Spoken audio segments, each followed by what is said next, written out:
अस्सलाम वालेकुम स्टूडेंट्स, उम्मीद करता हूँ आप सब लोग खैरियत से होंगे।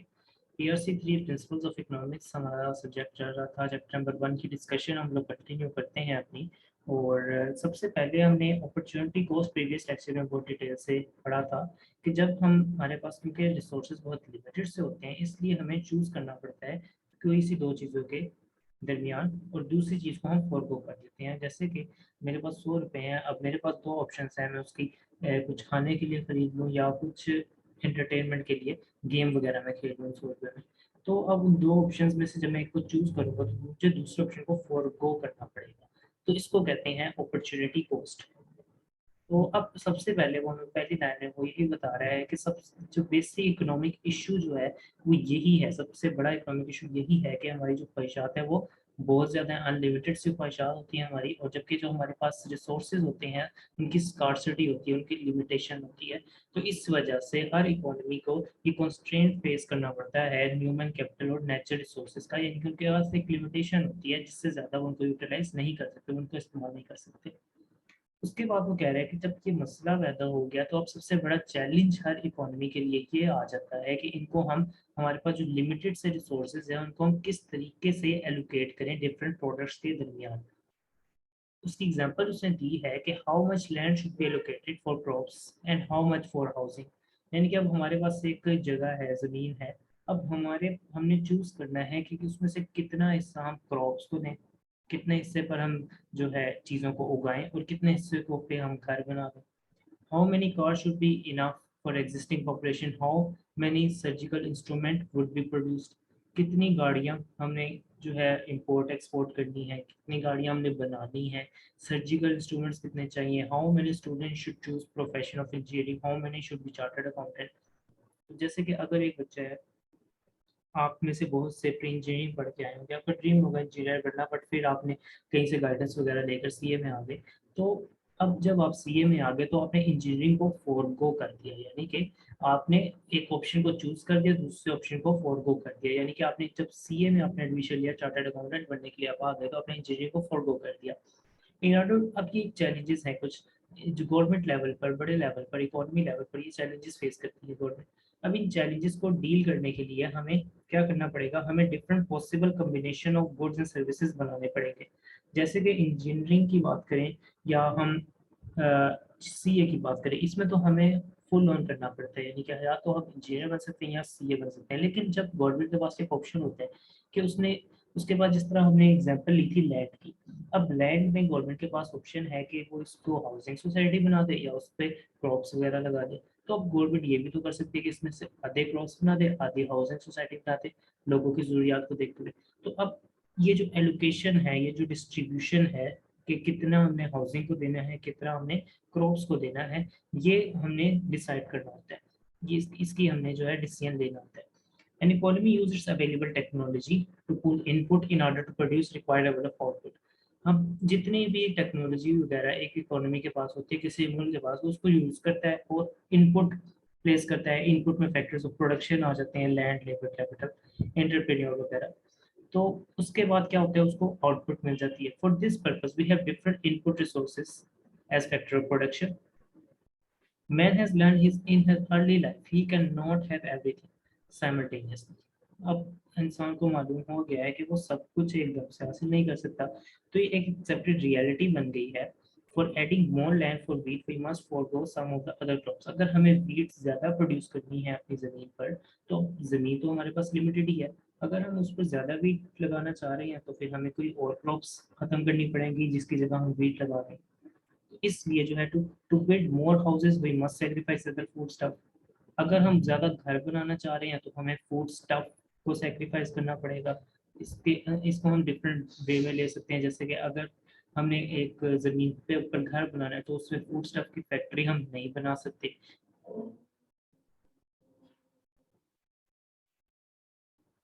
इसी एग्जांपल को अगर हम कंज्यूमर के पॉइंट ऑफ व्यू से देखें, तो अगर किसी बंदे ने घर खरीदना है तो उसको पैसे जमा करने पड़ेंगे, और जब पैसे जमा करने की तरफ जाएगा तो उसे फूड स्टफ में कॉम्प्रोमाइज करना पड़ेगा। अपने खाने पीने को ज़्यादा लग्जरियस से हट के सादा खाने पीने की तरफ उसको जाना पड़ेगा ताकि वो पैसे जमा करके घर खरीद सके। बट यहाँ पे ये प्रोड्यूसर के पॉइंट ऑफ व्यू से बात हो रही है, जैसे कि एक जमीन है उसके एरिया के ऊपर बात करें।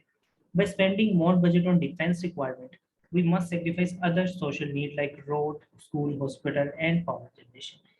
अब जैसे कि गवर्नमेंट ने अगर अपना ज़्यादा हिस्सा बजट का डिफेंस को दे दिया, यानी कि आर्मी को, जो डिफेंस सिस्टम है हमारा, अगर ज़्यादा बजट का हिस्सा उधर चला गया, तो जो रोड बनने हैं, स्कूल बनने हैं, हॉस्पिटल बनने हैं, पावर जनरेशन प्रोजेक्ट होने हैं डिफरेंट गवर्नमेंट की तरफ से, तो वो नहीं हो पाएंगे। तो इसमें भी गवर्नमेंट को चूज़ करना पड़ता है कि हाँ इस वक्त हमारे लिए क्या चीज़ ज़्यादा ज़रूरी है, फिर उसके अकॉर्डिंगली वो डिसाइड करेंगे। In nutshell, we can say that all economic decisions have their opportunity cost. इन सब एग्जांपल्स में हमें एक चीज कॉमन नजर आ रही है कि जब हम एक चीज को चूज कर रहे हैं तो उसके लिए हमें दूसरी चीज को फोरगो करना पड़ रहा है। इट मींस यहाँ पे अपॉर्चुनिटी कॉस्ट का कॉन्सेप्ट अप्लाई हो रहा है। Production possibility frontier is most appropriate way to explain the opportunity cost. ये जो प्रोडक्शन पॉसिबिलिटी फ्रंटायर है, ये सबसे अप्रोप्रिएट तरीका है अपॉर्चुनिटी कॉस्ट को एक्सप्लेन करने का। हम कॉन्सेप्चुअली समझ चुके हैं अपॉर्चुनिटी कॉस्ट क्या होती है। इसको समझने का एक और एंगल इसमें हम देखेंगे, पीपीएफ इसको कहते हैं शॉर्ट फॉर्म में, प्रोडक्शन पॉसिबिलिटी फ्रंटायर। तो प्रोडक्शन पॉसिबिलिटी फ्रंटायर क्या चीज़ है, अब इसको देखते हैं। ये डेमोन्स्ट्रेट करता है those baskets of goods which can be produced when all scarce resources of economy are employed efficiently।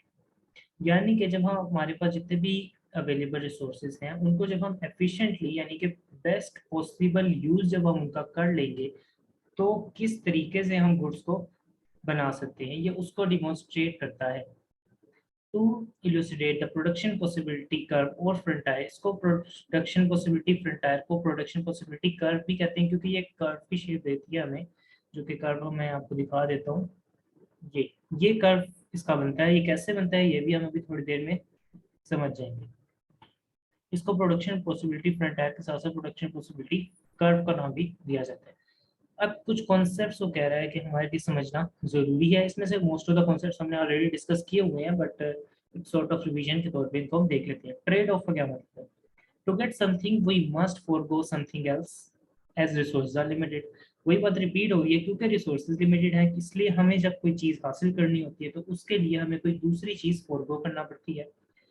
अब यहाँ पे उसने गन की एग्जांपल दी है। अगर हमें असला जो होता है gun, to get more of gun a state must compromise some food. अब अगर तो स्टेट ने, किसी भी हुकूमत ने असले की तरफ अपनी प्रोडक्शन ज्यादा करनी है तो उसे फूड प्रोडक्शन कम करना पड़ेगी। क्यों? क्योंकि उसके पास रिसोर्सेज लिमिटेड से हैं। In other words, a situation where production of one product cannot be increased without restricting the production of other good is trade off situation। यानी कि ट्रेड ऑफ सिचुएशन क्या होती है बेसिकली, कि वो सिचुएशन जब हम किसी भी एक चीज की प्रोडक्शन नहीं बढ़ा सकते जब तक हम दूसरी चीज की प्रोडक्शन कम ना करते। जैसे कि एग्जांपल हमें दी हुई है उसने, जब अगर हमने गन की प्रोडक्शन को बढ़ाना है तो हमें फूड की प्रोडक्शन को कम करना होगा। क्यों? क्योंकि हमारे पास रिसोर्सेज बहुत लिमिटेड से हैं। इस वजह से वो रिसोर्सेज इतने ही यूटिलाइज हो सकते हैं कि अगर तो हम फूड बनाएंगे तो हमें गन को फोरगो करना पड़ेगा, अगर गन बनाएंगे तो फूड को फोरगो करना पड़ेगा। तो इसको कहते हैं ट्रेड ऑफ। उसके बाद चॉइस। चॉइस हमें मालूम है, क्योंकि हमारी इनकम जो है, हमारे रिसोर्सेज लिमिटेड से हैं, हमें चॉइस करनी पड़ती है डिफरेंट चीज़ों के दरमियान। For instance a head of family must forgo some of the luxuries to provide other necessities for the family. जो हेड ऑफ द फैमिली होते हैं उनको बहुत सी लग्जरियस चीज़ों को फॉरगो करना पड़ता है, छोड़ना पड़ता है, ताकि वो बेसिक नेसेसिटीज प्रोवाइड कर सकते हैं अपने घर वालों को। जैसे कि लिमिटेड सी सैलरी होती है एक मिडिल क्लास फैमिली के अंदर, एक लिमिटेड सी सैलरी होती है सरबरा के पास, तो अब वो उस सैलरी को किस तरीके से यूटिलाइज करे। एक तो उसके पास ये ऑप्शन है कि वो पहले दिन ही उस सैलरी में से लग्जरियस चीज़ों को खरीद ले, मैगी मैगी ब्रांड चीज़ों को खरीद ले, और 15 दिन के बाद उसकी सैलरी खत्म हो जाए और फिर उनके पास खाने के पैसे भी ना बचे। और दूसरा ऑप्शन ये है कि वो बेसिक नेसेसिटीज को पूरा करे और पूरे महीने आराम सुकून से अपने एक्सपेंसेस को बर्दाश्त कर ले। तो अब दूसरा ऑप्शन हमें ज्यादा अप्रोप्रिएट लग रहा है। तो इसमें वो यही कह रहा है कि अब ये हेड ऑफ फैमिली के ऊपर डिपेंड करता है कि वो क्या फोरगो करता है। वो लग्जरियस चीजों को फोरगो कर देता है ताकि वो नेसेसिटीज प्रोवाइड कर सके अपनी फैमिली को। उसके बाद वही उसने एग्जांपल रिपीट की है फार्मर और वीट वाली, कि अगर तो हमें वीट, हमें गंदुम उगानी है ज्यादा, तो हमें सेक्रीफाइस करने की कोई पड़ेगी कोई दूसरी क्रॉप जैसे कि राइस होगी, क्योंकि पीस ऑफ लैंड जो है वो लिमिटेड है हमारे पास।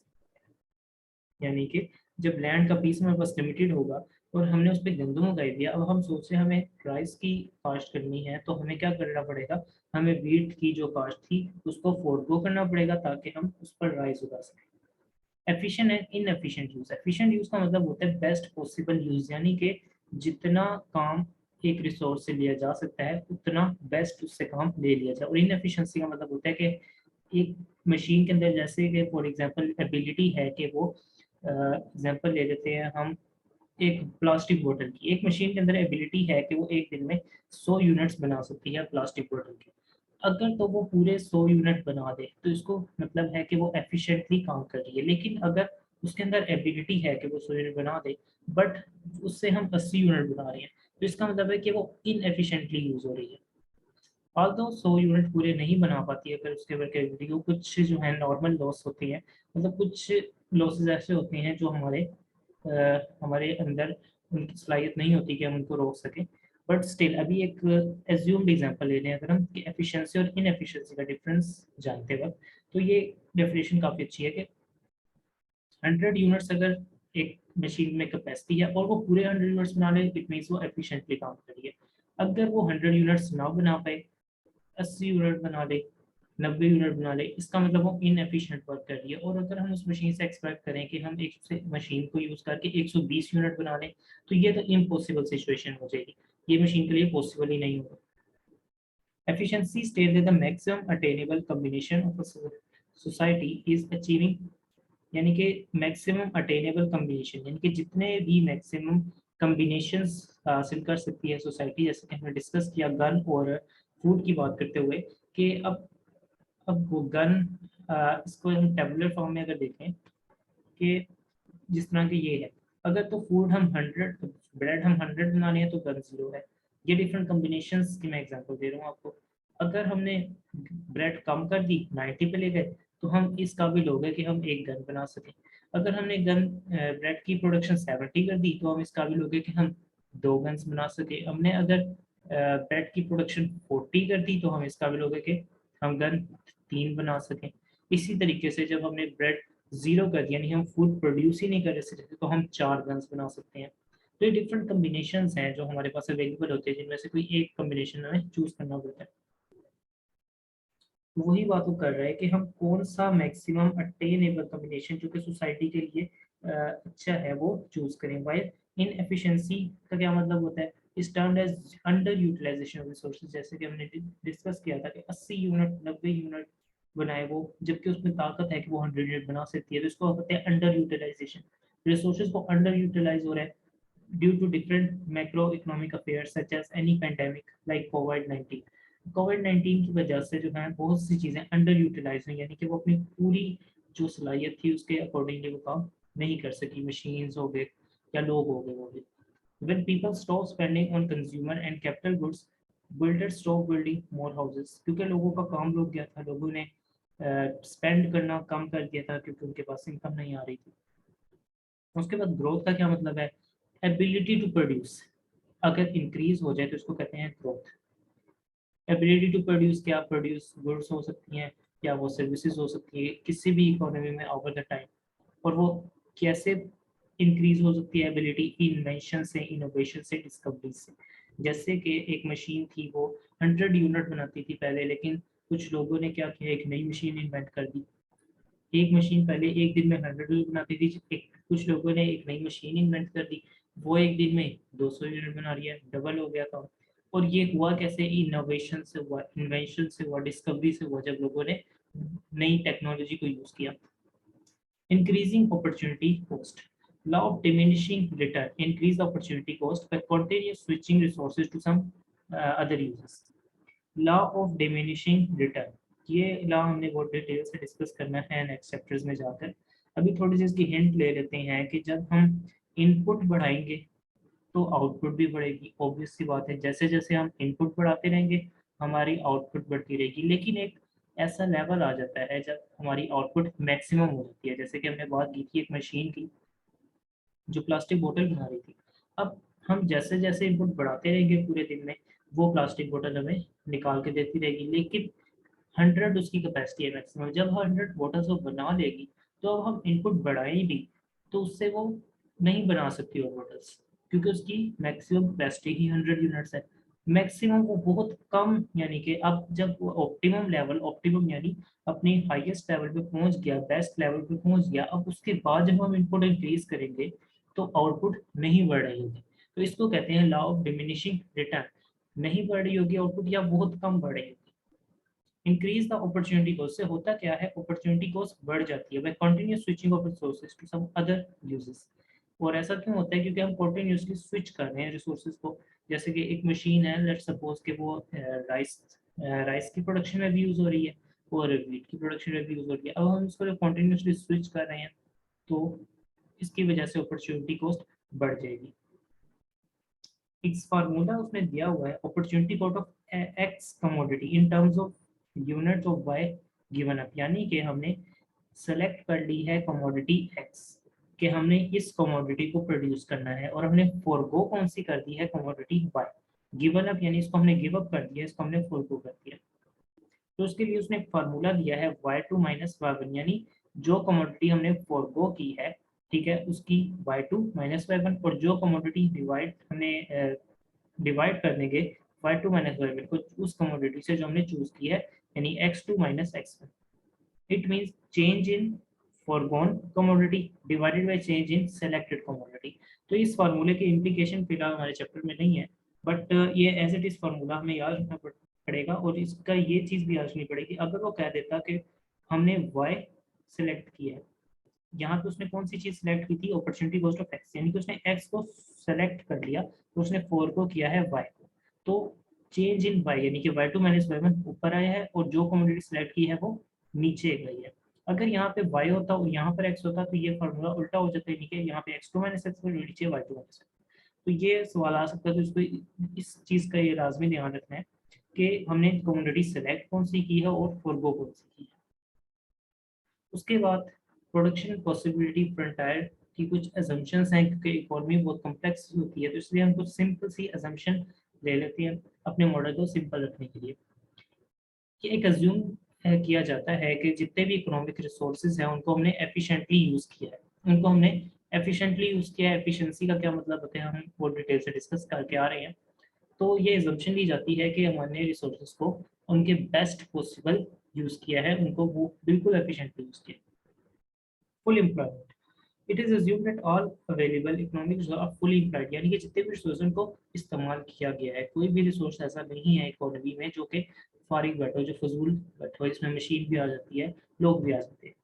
इनपुट रिसोर्सेज आर फिक्स, ये भी अज्यूम किया जाता है कि जो इकोनॉमिक रिसोर्सेज हैं वो गिवन है और फिक्स हैं, यानी कि उनके अंदर कोई ये नहीं हो रहा कि एक दिन एक मशीन थी, दूसरे दिन वो नहीं रही, ठीक है, तीसरे दिन नई मशीन आ गई, चौथे दिन वो खराब हो गई। हम ये अज्यूम करते हैं कि जो रिसोर्सेज हैं वो फिक्स हैं। Change in quantity and quality of input resources is not possible, यानी कि इनके अंदर किसी किस्म का चेंज नहीं आ रहा। अगर हम लेबर की बात करें, जो मजदूर पहले दिन काम कर रहे हैं वो ही काम करते जा रहे हैं, उनकी जो है उनके नंबर में कोई चेंज नहीं है। टू गुड मॉडल, इसमें हम दो गुड्स को ही लेकर चल रहे होते हैं। It is assume that the society resources are deployed to produce only two goods, यानी कि सोसाइटी के पास इतनी ही ताकत है कि वो सिर्फ दो गुड्स ही बना सकता है। क्यों ऐसा, हालांकि ऐसा प्रैक्टिकली नहीं होता, बट क्योंकि हम इस मॉडल को समझ रहे हैं तो इसलिए हमने ये एजम्पशन ली है कि सोसाइटी के पास इतनी ताकत है कि वो दो गुड्स बना सकती है। और यहाँ पे हम जो एग्जांपल हमारी चल रही है पीछे से, वो है गन, यानी कि डिफेंस रिक्वायरमेंट के लिए, और ब्रेड यानी कि फूड रिक्वायरमेंट के लिए। तो हमने इसी को लेकर चलना है कि एक जो सोसाइटी है जब वो अपनी फुल एफिशिएंटली प्रोडक्शन के जो इनपुट है उसको दे रही है, तो वो दो चीज़ें ही बना पा रही है, एक गन और दूसरा bread. Constant state of technology, ये भी अज्यूम किया जाता है कि टेक्नोलॉजिकल चेंजेस नहीं आई हैं प्रोडक्शन प्रोसेस में, यानी कि ऐसा नहीं हुआ कि एक मशीन जो कि 100 यूनिट बना रही थी, एक दिन हम वो यूज़ कर रहे हैं और दूसरे दिन टेक्नोलॉजिकल एडवांसमेंट आ गई, अब हमारे पास 1000 यूनिट वाली मशीन पड़ी है। तो हमने क्या अज्यूम किया है कि जो टेक्नोलॉजिकल है, टेक्नोलॉजिकल एडवांसमेंट है वो सेम है, वो फिक्स है, वो कांस्टेंट है। उसके बाद इसकी टेबुलर फॉर्म हमने ऑलरेडी देख चुके हैं कि जब हमने ब्रेड की प्रोडक्शन, हम सारी ही ब्रेड बना रहे थे तो हम गन नहीं बना पा रहे थे लिमिटेड रिसोर्सेज की वजह से। जब हम सारी ही गन्स बना रहे हैं, यानी 4 गन बना रहे हैं, तो हम ब्रेड नहीं बना पा रहे। और इसके बीच में भी कुछ स्टेट्स हैं, यानी कि हमने ब्रेड को थोड़ा कम किया तो हम 1 गन बना पा रहे हैं, ब्रेड को और कम किया तो 2 गन बना पा रहे हैं, ब्रेड को और कम कर दिया तो 3 गन बना पा रहे हैं। तो इस तरीके से जो है हम देख रहे होते हैं डिफरेंट कॉम्बिनेशन हैं ये जो जिनमें से हमें चूज करना पड़ता है। इसी को टेबुलर फॉर्म को हम ग्राफिकली अगर देखें, from the table it can be concluded that given the limited input resources and state of technology, production of gun and bread is limited। एक लिमिटेड सी प्रोडक्शन हम कर पा रहे हैं गन की और ब्रेड की। कॉम्बिनेशन ए से ई तक जब हम जाएं हमें ये मालूम हो रहा है कि ट्रांसफर हो रहे हैं लेबर मशीन और लैंड ब्रेड से गन इंडस्ट्री की तरफ।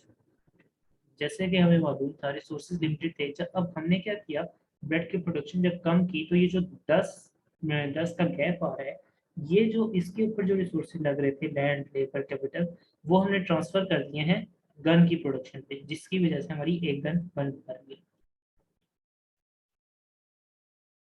तो हमें ये मालूम है कि हम ट्रांसफर कर रहे हैं फैक्टर्स ऑफ प्रोडक्शन को, लेबर मशीन और लैंड वगैरह को इंडस्ट्री, ब्रेड इंडस्ट्री से गन इंडस्ट्री की तरफ, ताकि हम क्वांटिटी ऑफ बर्न्स को इंक्रीज कर सकें। ये टेबल ये भी रिप्रेजेंट कर रहा है that when switching of the scarce resources from bread industry to gun industry, foregone is increasing gradually.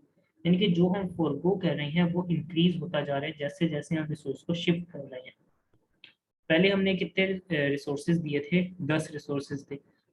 190 का गैप अगर हमने हमने रिसोर्सेज जब दिए तो 10 का गैप आया, जिसकी वजह से 1 यूनिट बनना है। जब दूसरा गैप है, दूसरा गैप 20 का, 90 और 70 के दरमियान 20 का गैप है।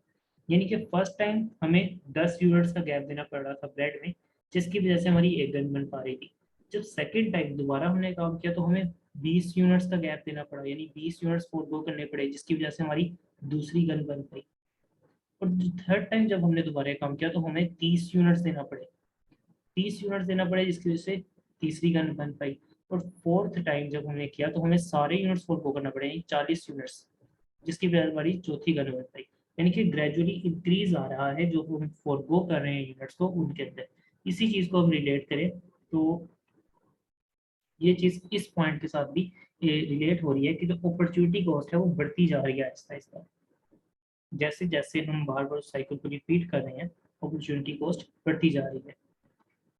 यहाँ पे 10 का गैप था, यहाँ पे 20 का हो गया, यहाँ पे 30 का हो गया, और उसके बाद 40 का गैप हो गया। 0 और 40 के दरमियान 40 का गैप है, जिससे हम चौथा यूनिट गन का बना पा रहे हैं। उसके बाद इसकी ग्राफिकल रिप्रेजेंटेशन अगर हम देखें, वाई एक्सिस पर ब्रेड ली हुई है और एक्स एक्सिस पर गन ली हुई है। जब ब्रेड की प्रोडक्शन मैक्सिमम है, यानी कि यहाँ पर ब्रेड की प्रोडक्शन है, तो गन की प्रोडक्शन हमें मालूम है गन एक्स एक्सिस पे मूव करती है, तो गन की प्रोडक्शन 0 है। जब हमने ब्रेड की प्रोडक्शन थोड़ी कम की, यानी वाई एक्सिस में जब नीचे आए ब्रेड की प्रोडक्शन कम हुई, तो गन की प्रोडक्शन ज़्यादा होगी, 0 से मूव करके यहाँ पर आ गई। जब ब्रेड और कम हुई उसकी प्रोडक्शन, तो गन की प्रोडक्शन और ज़्यादा होगी। जब ब्रेड की प्रोडक्शन और कम कम हुई, डी पर आ गई, तो गन की प्रोडक्शन और ज़्यादा होगी। और जब गन की प्रोडक्शन मैक्सिमम है, ये मैक्सिमम गन की प्रोडक्शन है, तो हम देख रहे हैं कि इसके साथ पॉइंट कोई नहीं मिलता, यानी कि 0 पे, यानी यहाँ पे ब्रेड की प्रोडक्शन 0 होगी। तो इस तरीके से ब्रेड की मैक्सिमम प्रोडक्शन से ब्रेड की मिनिमम प्रोडक्शन तक ये ग्राफ इस तरह मूव कर रहा है। या फिर हम देख सकते हैं गन की मिनिमम प्रोडक्शन से गन की मैक्सिमम प्रोडक्शन तक। तो ये डिफरेंट कम्बिनेशन हैं, डिफरेंट पॉइंट्स हैं हमारे पास, जो कम्बिनेशन हमें मिल जाती है। यानी कि अगर पॉइंट सी की हम बात करें तो पॉइंट सी का कॉम्बिनेशन हमें क्या है, इसमें हम 70 ब्रेड बना रहे हैं और 2 गन बना रहे हैं। अब इसी के अंदर एक चीज देखें, अगर हम कहें कि हमने एन पॉइंट को अटेन करना है, एन पॉइंट को अटेन करना है, तो ये इम्पॉसिबल है। इम्पॉसिबल क्यों है? क्योंकि हमारे पास इतने रिसोर्सेज नहीं है कि हम ज्यादा चीज बना सकें। हम इतनी ही चीज को बना सकते हैं। इसको अगर हम देखें, combination n which is laying outside the period represent unattainable within the given quantity and quality of resources। ये गिवन क्वांटिटी और क्वांटिटी ऑफ रिसोर्सेज में पॉसिबल नहीं है कि हम एन पॉइंट को रीच कर सके, ये अनअटेनेबल है। जबकि एम की बात करें, यानी कि ये जो हमारे पास एक स्लोप है, इसके अंदर अगर हम एम है, तो ये पॉइंट जो है इसका ये इनएफिशिएंसी को शो कर रहा है। इट मींस अगर हम ये जो लाइन है इससे ऊपर जाएं तो वो इम्पॉसिबल है, इससे नीचे जाए तो वो इनएफिशिएंसी, यानी कि हम अपने रिसोर्सेज को प्रॉपर यूटिलाइज नहीं कर रहे। तो इस तरीके से इसका ग्राफ जो है हमें नजर आता है। उसके बाद यहाँ पे हमें दो प्रॉपर्टीज इसकी बता रहा है ग्राफ की। इसमें दो चीज़ें हमें नोटिस करने को मिलती हैं। एक तो ये है कि इसकी स्लोप जो है वो डाउनवर्ड है। जिस तरीके से हमने डिमांड और सप्लाई के ग्राफ देखे थे, इनमें से एक की स्लोप इस तरह डाउनवर्ड थी और एक की स्लोप इस तरह अपवर्ड थी। इसकी स्लोप जो है डाउनवर्ड जा रही है। और दूसरा ये कि इसके ऊपर एक हमें इस साइड पर पुश मिल रहा है, यानी कि एक इस तरीके से होता है और एक इस तरीके से होता है। इनमें से एक को कॉन्वेक्स कहते हैं, एक को कॉनकेव कहते हैं। और ये जो है ये कॉनकेव है, यानी कि ओरिजिन की दूसरी साइड पर जो जा रही है, ओरिजिन से दूर की तरफ जो साइड पुश हो रही है, उसको कॉनकेव कहते हैं। तो इसकी दो प्रॉपर्टीज, एक तो इसकी स्लोप डाउनवर्ड और दूसरी ये कॉनकेव। अब इनके रीजन भी देख लेते हैं। This imply the trade off between two goods due to constraint of input resources. अब ये जो डाउनवर्ड स्लोप है ये क्या बता रही है, ये हमें ये चीज़ बता रही है कि एक चीज़ की जब हम प्रोडक्शन ज़्यादा करें तो उससे दूसरी चीज़ की प्रोडक्शन कम हो रही है। कि इन्वर्स रिलेशनशिप है इन दो चीज़ों का जो एक्स और वाई एक्सिस पे लाई कर रहे हैं। और जो कॉन्केव टू रीजन है ये क्या बता रही है, it imply increase in slope of TPF as opportunity cost of producing more of one product increases due to two reasons।